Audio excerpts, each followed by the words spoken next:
Hello students, आज हम geography का पहला चैप्टर पढ़ेंगे 7th क्लास का, जिसका नाम है environment.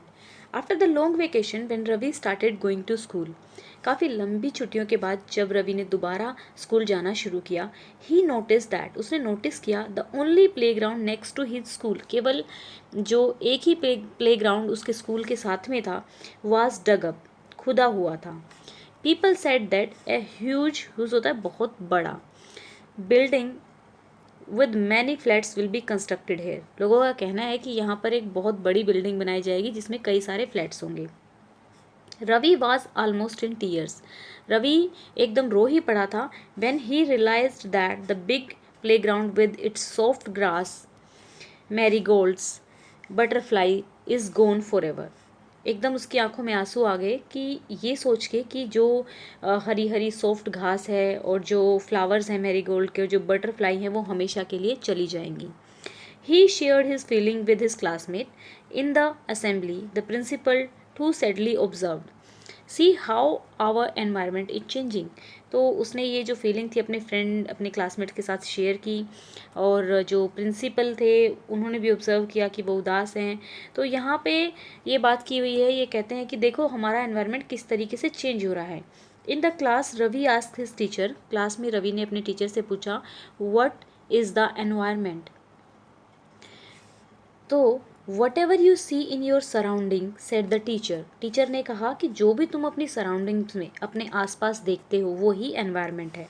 Ravi thought aloud, that means the school building, table, chair in the classroom, even that open field, the road, garbage, my friends, all are part of environment. तो उसने कहा कि जो भी मेरे आसपास की चीज़ें, स्कूल है, चेयर है, टेबल है, क्या वो सभी एनवायरनमेंट है? तो टीचर ने कहा yes, said the teacher, but wait, some objects are created by nature, for example mountain, river, trees, animals. Others are made by people, for example road, cars, clothes, book. तो वो कह रहे हैं कि कुछ चीज़ें तो नेचर के द्वारा क्रिएट हुई हैं, जैसे कि माउंटेन है, रिवर है, ट्री है, लेकिन कुछ चीज़ें जो ह्यूमंस ने, पीपल्स ने बनाई है, ठीक है, जैसे आपकी कार है, क्लॉथ है, बुक है। नाउ वर्क इन पेयर, उन्होंने कहा, काम दिया टीचर ने कि आपको क्या करना है, पेयर में वर्क करना है, अपने क्लासमेट्स के साथ बैठना है, और of the creation of nature by human being, और आपको सोचना है, एक लिस्ट बनानी है जो ह्यूमन्स बीइंग ने बनाया है। अब यहाँ पे देखिए इन्होंने दिया हुआ है कि environment is our basic life support system. Environment क्या है? हमारा बेसिक लाइफ सपोर्ट सिस्टम है, जीने के लिए हमारा मूल आधार है। It provide the air we breathe, ये हमें हवा प्रोवाइड करता है, ये हमें water we drink, food we eat, and the land where we live. तो वो जो एनवायरनमेंट हमें क्या क्या प्रोवाइड करता है? एयर प्रोवाइड करता है, वाटर प्रोवाइड करता है, फूड प्रोवाइड करता है, लैंड प्रोवाइड करता है। यानी कि जो भी हमारे जीवन के लिए, हमारी लाइफ को सपोर्ट करने के लिए ज़रूरी है, वो सब चीज़ें एनवायरनमेंट प्रोवाइड करता है। How do human being modify this natural environment, तो ह्यूमंस किस तरीके से इसको मॉडिफाई कर रहे हैं? The car fumes pollute the air, water is collected in a pot, food is served in the vessel and land is used to build the factories. तो वो कह रहा है कि जो कार है वो एयर को पोल्यूट कर रही है, ठीक है, और जो जो वेसल्स हैं, जो वो भी आपकी माइनिंग वगैरह से जो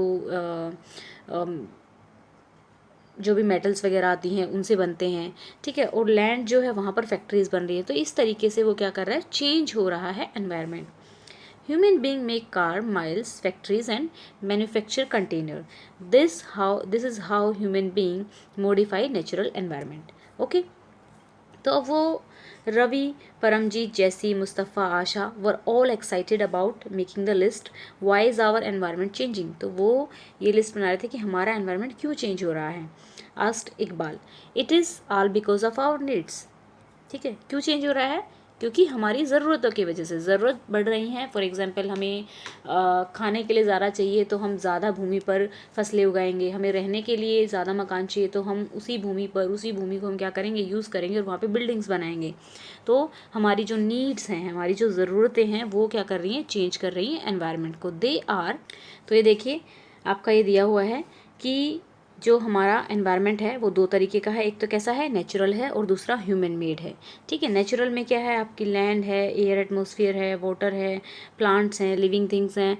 एंड दूसरा आपका क्या है, बिल्डिंग्स हैं, पार्क्स हैं, ब्रिजेस हैं, रोड हैं, इंडस्ट्रीज़ हैं, और जो आपके मोनूमेंट्स हैं, ये सब क्या है, ह्यूमन मेड हैं। तो अब बात आती है ह्यूमन। ह्यूमन भी हमारा क्या है, एक तरह से एनवायरनमेंट ही है। इंडिविजुअल है, इंडिविजुअल के साथ फैमिली है, फिर फैमिली बहुत सारी फैमिली इकट्ठी होती है तो कम्युनिटी बनती है, फिर अलग अलग रिलीजन्स हैं, एजुकेशनल इंस्टीट्यूट हैं, इकोनॉमी है एंड पॉलिटिक्स। तो इस तरीके से हमारा पूरा एनवायरनमेंट है। अब बात आती है, तो हमारी ज़रूरतों की वजह से क्या हो रहा है, एनवायरनमेंट चेंज हो रहा है, और हमारी ज़रूरतें डे बाय डे बढ़ती जा रही है, दिन पर दिन बढ़ती जा रही हैं। We are there for modifying at a times even destroying our natural surrounding, और हम कई बार तो अपनी जो नेचुरल सराउंडिंग्स हैं उनको डिस्ट्रॉय कर देते हैं। तो from the above conversation you understand that place, people, things and nature that surround any living organism is called environment. यानी कि कोई भी चीज़, कोई जगह है या लोग हैं या कोई भी वस्तु है जो आपके आसपास है, वो एनवायरनमेंट कहलाती है। और ये जो एनवायरनमेंट है, ये कम्बिनेशन है किसका, नेचुरल और ह्यूमन मेड चीज़ों का। It is a combination of a natural and human made phenomena. Phenomena होता है एक तरीका, एक प्रोसेस।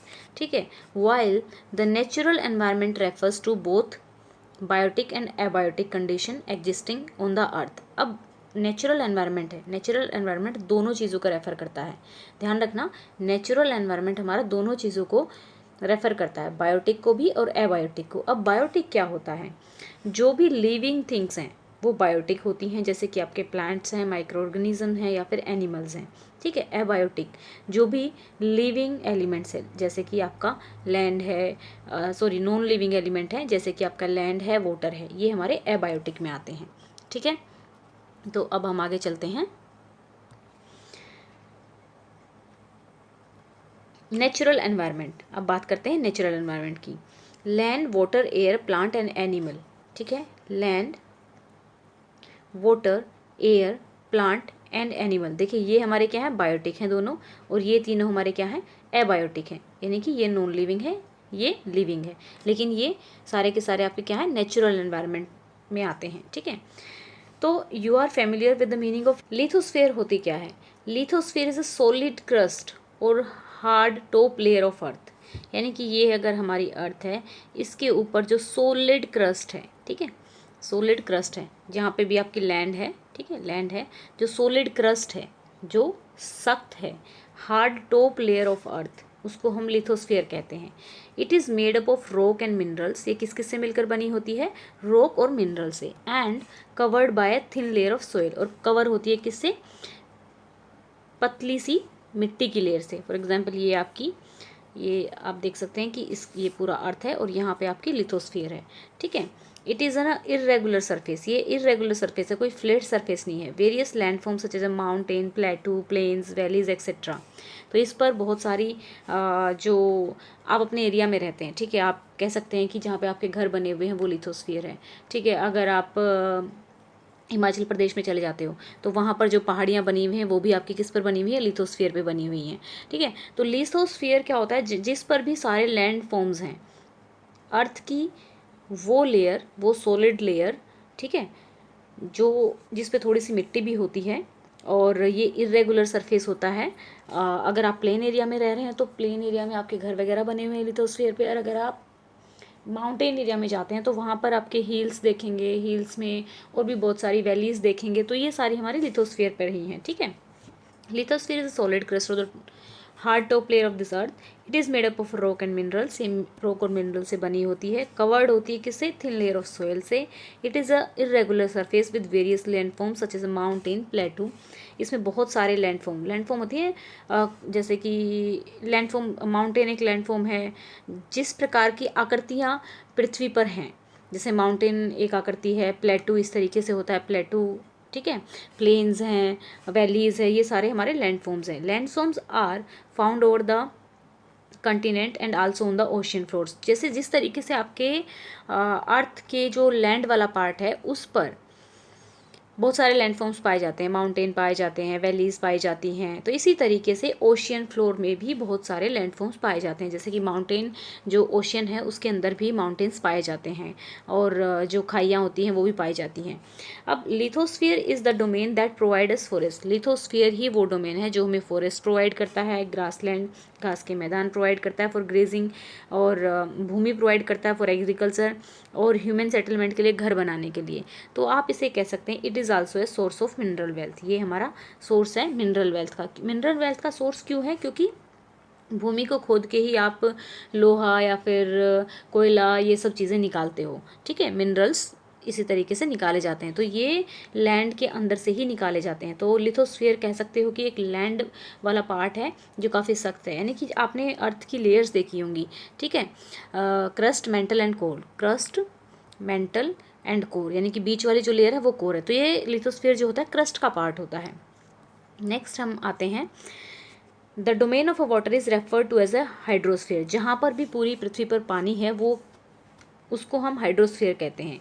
इट कंप्राइजेज ऑफ, यानी कि बहुत सारे सोर्सेज होते हैं वाटर के, डिफरेंट टाइप की वाटर बॉडीज़ होती हैं, जैसे कि नदी होती है, छोटी सी झील होती है, छोटे छोटे समुंदर होते हैं, और सागर होते हैं, ठीक है। तो वाटर के भी अपने लैंडफॉर्म्स हैं, different type of water bodies हैं, like river, lake, sea, ocean etcetera. It is essential for all living organism. पानी के बिना तो जीवन संभव ही नहीं है, तो ये एसेंशियल है, ज़रूरी है किसके लिए? सभी लिविंग ऑर्गेनिज्म के लिए।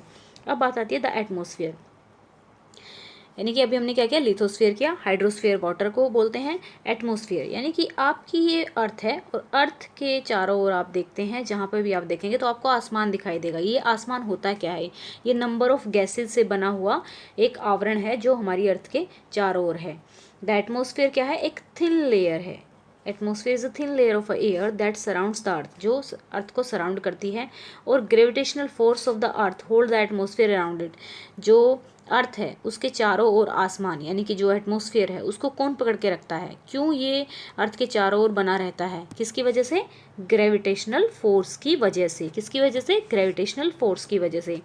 अब आपसे पूछा जाए कि why earth holds atmosphere around it, then you give the answer due to gravitational force. और ये क्या करता है? It protect us from the harmful rays and scorching heat of the sun.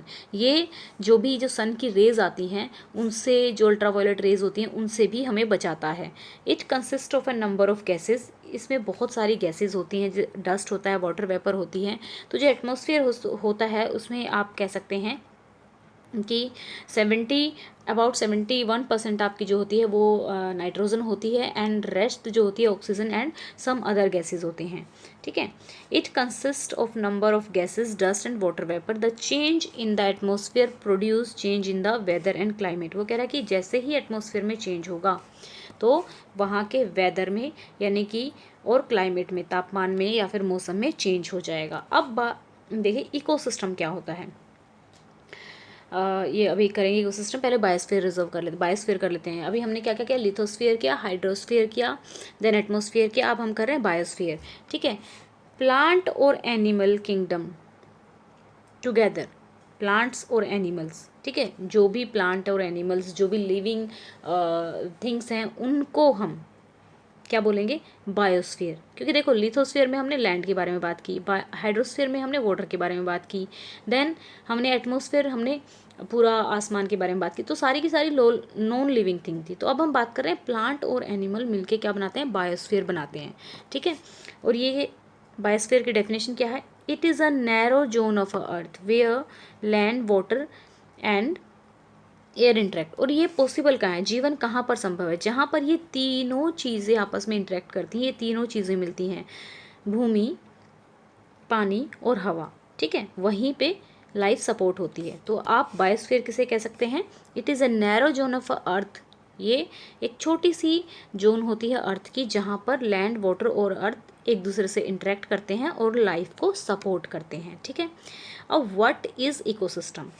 Ecosystem क्या होता है? It is a system formed by interaction, यानी कि जब भी जो लिविंग ऑर्गेनिज्म है एक दूसरे से इंटरेक्ट करते हैं, या फिर जो फिजिकल फैक्टर है या फिर केमिकल फैक्टर है। फिजिकल फैक्टर यहाँ पे आप कह सकते हैं कि हम लिविंग ऑर्गेनिज्म हैं, हमें कंटिन्यूअसली हवा चाहिए होती है जीने के लिए, हमें खाना चाहिए होता है जीने के लिए, ठीक है। तो हम खाना क्या है, एक तरह से नॉन लिविंग है, और आपका जो हवा हमें कंटिन्यूअसली चाहिए होती है, ठीक है, वो भी एक तरह से नॉन लिविंग है, एबायोटिक है।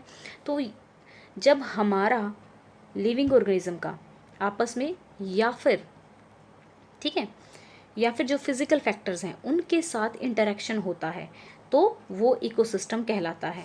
इकोसिस्टम क्या होता है? It is a system formed by the interaction of all living organism, यानी कि ये एक सिस्टम होता है जो कैसे बनता है, जब सभी लिविंग ऑर्गेनिज्म एक दूसरे से इंटरेक्ट करते हैं या फिर फिजिकल फैक्टर और केमिकल फैक्टर ऑफ एनवायरनमेंट के साथ वो इंटरेक्ट करते हैं, ठीक है। All linked by transfer of energy and material, और सभी एक दूसरे के साथ किस तरीके से लिंक है? Transfer of energy and material से। हमें एनवायरनमेंट से क्या मिलता है? एयर मिलती है, फूड मिलता है, तो हम एक तरह से क्या कर रहे हैं? ट्रांसफर ऑफ एनर्जी हो रहा है, क्योंकि हम क्या करते हैं? ऑक्सीजन लेते हैं, कार्बन डाइऑक्साइड छोड़ देते हैं, तो this is a transfer of energy. तो इकोसिस्टम आपको डेफिनेशन याद करनी है। It is a system formed by interaction of all living organism, ठीक है। इंटरेक्शन से होता है किससे? एक दूसरे से, ईच अदर के साथ, फिजिकल और केमिकल फैक्टर्स के साथ। The environment in which they live, जिस एनवायरनमेंट में वो रहते हैं, all linked by transfer of energy and material. अब देखिए what is ecosystem. At an NCC camp that Ravi's class was attending, Jesse exclaimed, "What a heavy downpour!" उसने कहा कि कितना भारी झरना है, ये जल का झरना यहाँ पर देख सकते हैं आप, ठीक है। You should come and see how it pours, किस तरह से गिर रहा है, and pours over the lush green fields and coconut plantation. Heera from Jaisalmer, या ये देखिए यहाँ पे बात क्या हुई थी कि ये हो रही है केरला की, ठीक है। अब यहाँ बात हो रही है जैसलमेर की, तो वही ये बेचारा कहता है कि हमारे यहाँ तो जो बारिश है वो होती ही नहीं है, कीकर है या फिर रेत है, जहाँ तक भी आंखें जाए, as far as the eyes can see, but you can also find camels. लेकिन यहाँ पर आप कम से कम क्या देख सकते हो? ऊँट देख सकते हो, ठीक है, कैमल्स देख सकते हो। तो ये एक जगह से दूसरी जगह की बात हो रही है। तो Heera says no just camel, if you visit our desert, अगर तुम हमारे डेजर्ट में आओगे तो तुम बहुत सारी जो सांप हैं, स्नेक्स हैं, लिजार्ड्स हैं, छिपकलियाँ हैं, और भी बहुत सारे इंसेक्ट्स आप देख पाएंगे। Ravi wondered why do the animals, the vegetation and the way people vary from place to place. अब रवि कहता है कि भाई हमारी जगह पे तो डिफरेंट डिफरेंट काइंड के प्लांट हैं, डिफरेंट डिफरेंट काइंड के जीव हैं, आपके एरिया में डिफरेंट है, तो ऐसा क्यों है? तो यहाँ पे टीचर रिप्लाई करते हैं, ओह येस वेरी मच सो। तो वो कहता है कि all plant animals and human beings depend upon the immediate surroundings. वो कह रहे हैं कि जितने भी एनिमल्स होंगे, प्लांट होंगे या फिर ह्यूमन बींग होंगे, वे किस पे डिपेंड करते हैं? वो इमीडिएट की वहाँ की सराउंडिंग्स कैसी हैं उस चीज़ पे डिपेंड करते हैं, ठीक है। Often they are also interdependent on each other, कई बार तो वे एक दूसरे पर भी डिपेंड करते हैं। This relationship between the living organism, जो ये रिलेशनशिप है एक दूसरे पर डिपेंड करना और सराउंडिंग के ऊपर डिपेंड करना, ठीक है, as well as the relation between the organism and their surroundings form an ecosystem. यही क्या बनाता है? इकोसिस्टम बनाता है। There could be an ecosystem of a large rain, एक बहुत बड़ा इकोसिस्टम भी हो सकता है, जैसे कि रेन फॉरेस्ट है, ठीक है, और घास के मैदान है, डेजर्ट है, माउंटेन है, लेक है, रिवर है, ओशियन है, और इवन एक छोटा सा स्मॉल पॉन्ड। अगर आप एक छोटा सा एक्वेरियम ले आते हैं और उसमें मछली छोड़ देते हैं तो, और वहाँ उसमें कुछ ग्रीनरी भी वो कर देते हैं आप, तो वो भी एक तरीके का इकोसिस्टम हो जाएगा, लेकिन वो नेचुरल इकोसिस्टम नहीं होगा, वो आपका आर्टिफिशियल इकोसिस्टम होगा जो कि आपने खुद बनाया है, ह्यूमन मेड होगा वो, ठीक है। अब बात आती है, do you think the park in which Ravi and his friends played formed an ecosystem? हाँ बिल्कुल, वो पूछ रहा है कि जो जिसमें रवि और उसके फ्रेंड खेलते हैं, क्या वो एक इकोसिस्टम है? हाँ, क्योंकि एक पार्क में भी आप जाओगे तो वहाँ पे different different kind of insects होते हैं, छोटे छोटे ही सही, और उसमें भी जो पक्षी हैं वो एक दूसरे के साथ इंटरेक्ट करते हैं, हम लोग भी उस एनवायरनमेंट में इंटरेक्ट करते हैं, तो इकोसिस्टम है ही क्या? हमारा इंटरेक्शन किसके साथ? एनवायरनमेंट के साथ या फिर एक दूसरे के साथ, ठीक है। अब बात आती है ह्यूमन एनवायरनमेंट की। अभी तक हमने किस चीज़ की बात की थी? अभी हमने नेचुरल एनवायरनमेंट की बात की है, अब हम ह्यूमन एनवायरनमेंट की बात करेंगे। अब हम ह्यूमन एनवायरनमेंट की बात करते हैं। Human being interact with the environment and modifieds according to their need. Human being जो होता है क्या करता है, एनवायरनमेंट के साथ इंटरेक्ट करता है और अपनी नीड्स के अकॉर्डिंग उसको मॉडिफाई कर लेता है। फॉर एग्जांपल जो पार्क है, आपके एरिया में पार्क अपने आप तो बना नहीं होगा, वहाँ पे एक खाली जगह छोड़ दी, देन जो आपकी म्यूनसिपल कम्युनिटी है या फिर एमसीडी है वो उसको मेंटेन करती है, या फिर जब ऐसा होता है कि बिल्कुल ही ज़मीन नहीं रही तो उस पार्क में भी बिल्डिंग्स बना सकती है। तो ये गवर्नमेंट यानी कि ह्यूमंस अपनी नीड के अकॉर्डिंग एनवायरनमेंट को चेंज करते रहते हैं। Early humans adapted themselves to the natural surrounding. जो अर्ली ह्यूमंस थे, ठीक है, जो आदि मानव थे, वो क्या करते थे, नेचुरल सराउंडिंग्स के अकॉर्डिंग अपने आप को चेंज कर लेते थे, ना कि एनवायरनमेंट को चेंज करते थे। They lead a simple life, वो एक सिंपल लाइफ जीते थे। And fulfil their requirement from the nature around them, और सारी की सारी जो भी उनकी ज़रूरतें होती थी वो नेचर से ही फुलफिल कर लेते थे। विद द टाइम नीड्स ग्रू, और टाइम के साथ साथ क्या हुआ, ज़रूरतें बढ़ती गई, बिकेम मोर वेरिड, और ज़्यादा वेरिड बनती गई। Human learn new ways to use and change environment. Human ने नए नए तरीके अपना लिए हैं एनवायरनमेंट को चेंज करने के लिए। They learn to grow crop. अब पहले क्या होता था, पूरा सारा फॉरेस्ट होते थे, अगर हम आदि मानव के टाइम की बात करें तो उनको कोई क्रॉप वगैरह उगाने की ज़रूरत नहीं पड़ती थी। लेकिन जैसे जैसे आदमी का एडवांसमेंट हुआ है, जैसे जैसे ह्यूमन डेवलप होता गया है, उसी तरीके से उसने फसलें उगाना शुरू कर दिया है और जो एनिमल्स हैं उनको पालना शुरू कर दिया है अपनी लाइफ को इजी बनाने के लिए, ठीक है। The wheel was invented, wheel invent हुआ, यानी कि व्हील इन्वेंट, पहिया इन्वेंट हुआ तो उससे कारें चली, रेल चली, ठीक है ना। तो इस तरीके से एक जगह से दूसरी जगह पर क्या सामान पहुंचाया जा सकता है। The wheel was invented, surplus food was produce, barter system emerged. अब बार्टर सिस्टम क्या होता है, बार्टर सिस्टम क्या होता है, आप मुझे कमेंट करके बताएंगे बार्टर सिस्टम क्या होता है। अगर नहीं पता तो नेक्स्ट चैप्टर में आपको बार्टर सिस्टम के बारे में बताऊंगी।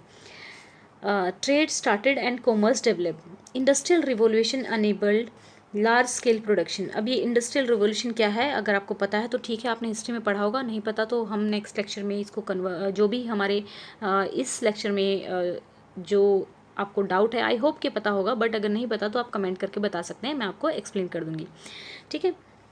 अब ट्रांसपोर्ट, एक जगह से ट्रांसपोर्ट हुआ तो फॉर एग्जांपल एक एरिया में ऊन बहुत ज़्यादा है, हम कश्मीर का एग्जांपल ले लेते हैं, वहाँ पे अगर ऊन है, ठीक है, तो वो ऊन दिल्ली तक पहुँच सकती है, कैसे, ट्रांसपोर्टेशन के ज़रिए, ठीक है। और अगर एक एरिया में, कश्मीर में सेब बहुत उगते हैं तो सेब वहाँ से पूरे इंडिया में पहुँच जाते हैं, कैसे पहुँचते हैं, ट्रांसपोर्टेशन के द्वारा। तो ह्यूमन ने नेचर को अपने अकॉर्डिंग चेंज कर लिया। अगर पहले की बात होती, आदि मानव होते, अगर एक इंसान राजस्थान में रह रहा है तो उसको एप्पल कैसे मिलता, नहीं मिल सकता था, जैसा भी वहाँ का एनवायरनमेंट होता वैसा ही उसको खाना पड़ता। तो ह्यूमन कर क्या रहा है, अपने अकॉर्डिंग चीज़ों को चेंज कर रहा है, और वो चेंज कैसे हो रहा है, कई बार वो टेक्नोलॉजी से चेंज हो रहा है या फिर जो भी नई नई इन्वेंशन हो रही है उनसे चेंज हो रहा है।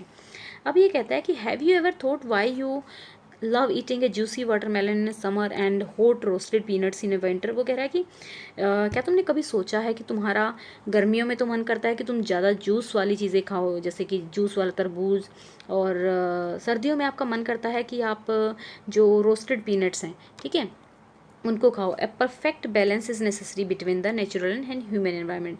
तो ये आपको सोचकर बताना है, क्योंकि क्या होता है कि गर्मियों में टेम्परेचर ज़्यादा होता है तो हमारे अंदर जो पानी है वो कमी हो जाती है, तो उससे क्या होता है कि हमें बार बार पानी पीने की ज़रूरत पड़ती है। सर्दियों में क्या होता है कि हमारा टेम्परेचर बार बार क्या होता है कि हमें गर्माहट चाहिए होती है, इसलिए हम गर्म फूड खाते हैं, तो इसलिए हमारा रोस्टेड पीनट्स के खाने का मन करता है।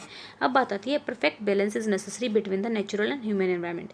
एक परफेक्ट बैलेंस चाहिए, किस लिए, नेचुरल और ह्यूमन एनवायरनमेंट के बीच में। Humans must learn to live and use their environment in a harmonious way. लेकिन अब ऐसा नहीं है कि पूरा का पूरा सारा का सारा फॉरेस्ट की जगह हटा के एग्रीकल्चर कर देंगे। फॉरेस्ट की अपनी वैल्यू है, क्योंकि वहाँ पर जो वाइल्ड एनिमल्स हैं वो रहते हैं। अगर फॉरेस्ट हम पूरे काट देंगे तो वाइल्ड एनिमल्स नहीं रहेंगे, वाइल्ड एनिमल्स नहीं रहेंगे तो बहुत सारी फूड चेन ख़राब हो जाएगी, ठीक है।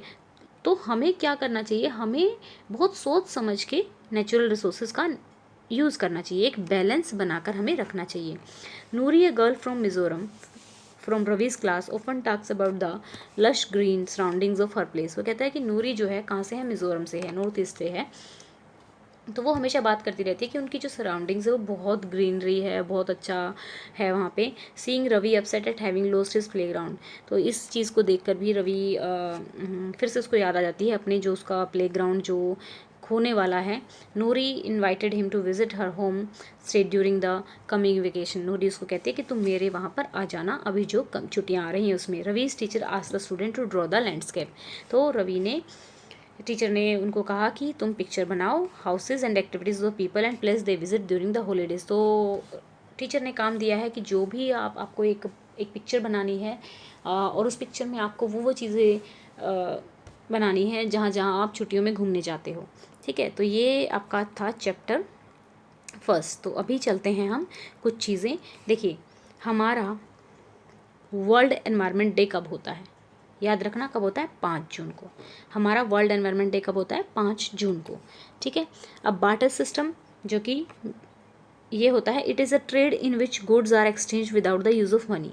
फॉर एग्जाम्पल, एक आदमी टमाटर उगाता है गाँव में, एक आदमी अमरूद उगाता है। ठीक है, तो क्या करते हैं, वो कहता है कि भाई तू टमाटर ले ले और मेरे से मुझे अमरूद दे दे। ठीक है ना, इस तरीके से वो एक्सचेंज कर लेते हैं, लेकिन उसमें पैसे की ज़रूरत नहीं पड़ती, यानी कि चीज़ों का आपस में लेन देन कर लेना। जिस तरीके से आपने अभी भी देखा होगा कि अगर आप दादी माँ या फिर अपनी नानी माँ के घर पे जाते होगे गाँव में, तो वहाँ पे क्या होता है कि जो कुम्हार होता है वो मिट्टी के बर्तन दे जाता है और गेहूँ के दाने ले जाता है। तो वो क्या होता है, एक तरह से बार्टर सिस्टम होता है, जो थोड़ा बहुत आज भी थोड़ी बहुत मात्रा में बचा हुआ है। ठीक है, अदरवाइज़ हम पैसे के लेन देन से ही चीज़ें खरीदते हैं। बार्टर सिस्टम क्या होता है, चीज़ों का एक दूसरे से ले दे के एक्सचेंज करना बिना पैसों के। अब ये आपकी है एक्सरसाइज, व्हाट इज़ इकोसिस्टम, ये हम कर चुके हैं। What do you mean by natural environment, natural environment हम कर चुके हैं। Which are the major component of environment, environment के मेजर कंपोनेंट कौन से हैं? यहाँ पे आपको एग्जाम्पल देना है, give 4 example of human made environment. ठीक है, ह्यूमन मेड एनवायरनमेंट के 4 एग्जाम्पल आपको देने हैं। अब लिथोस्फीयर भी हम कर चुके हैं। लिथोस्फीयर क्या होता है, which are the 2 major component of biotic environment. Biotic environment यानी कि जो लिविंग एनवायरनमेंट होता है, यानी कि plant and animals are the 2 major component of biotic environment. What is biosphere, biosphere की डेफिनेशन भी हमने की चैप्टर में। तो आप ये सब क्वेश्चन आंसर लिख लेंगे बुक में से जहाँ जहाँ हमने आपको बताए थे। अब यहाँ पे पूछा है tick the correct answer, which is not a natural ecosystem. इनमें से नेचुरल इकोसिस्टम कौन सा नहीं है? डेजर्ट अपने आप नेचर ने बनाया है, फॉरेस्ट भी नेचर ने बनाए हैं। एक्वेरियम आप खुद बनाते हैं, तो वो नेचुरल इकोसिस्टम नहीं है। नेक्स्ट है which is not a component of human environment, इनमें से कौन सा ह्यूमन एनवायरनमेंट का कंपोनेंट नहीं है? ठीक है, लैंड, रिलीजन या फिर कम्युनिटी। ठीक है, इनमें से ह्यूमन एनवायरनमेंट का कंपोनेंट कौन सा नहीं है? तो लैंड हमारा क्या है? ह्यूमन एनवायरनमेंट का कंपोनेंट नहीं है। ये हमारा क्या है? नेचुरल एनवायरनमेंट का कंपोनेंट है। ठीक है, which is a human made environment, इनमें से ह्यूमन मेड एनवायरनमेंट कौन सा है? माउंटेन, सी या फिर रोड हमारा किसने बनाया है? आदमियों ने बनाया है, तो ये हमारा ह्यूमन मेड एनवायरनमेंट है। Which is a threat to environment, इनमें से थ्रेट कौन सा है एनवायरनमेंट को? ग्रोइंग प्लांट नहीं, ग्रोइंग पॉपुलेशन, ग्रोइंग क्रॉप। हाँ, ग्रोइंग पॉपुलेशन एक थ्रेट है एनवायरनमेंट के लिए, क्योंकि ज़्यादा लोग होंगे तो ज़्यादा चीज़ों की ज़रूरत पड़ेगी, और ज़्यादा चीज़ों की ज़रूरत पड़ेगी तो हमें ज़्यादा जो हमारे लैंड है, वाटर है और जो भी रिसोर्सेज हैं उनकी हमें ज़्यादा ज़रूरत पड़ेगी। ठीक है, तो ग्रोइंग पॉपुलेशन एक थ्रेट है एनवायरनमेंट के लिए। तो यहाँ पे आपको क्या करना है? मैच द फॉलोइंग करना है। ये सब की डेफिनेशन हम कर चुके हैं, ये आई होप आप कर पाएंगे। अब यहाँ पे बताना है आपको कि मैन क्यों मॉडिफाई करता है अपने एनवायरनमेंट को? क्यों करता है? अपनी नीड्स को पूरा करने के लिए। अब ये कह रहा है प्लांट और एनिमल किस तरीके से डिपेंड होते हैं अपने ऊपर। प्लांट और एनिमल किस तरीके से डिपेंड होते हैं, ये आप लिखेंगे। आई होप कि आपको ये वीडियो अच्छा लगा होगा। आपका पूरा फर्स्ट चैप्टर ये हो गया है।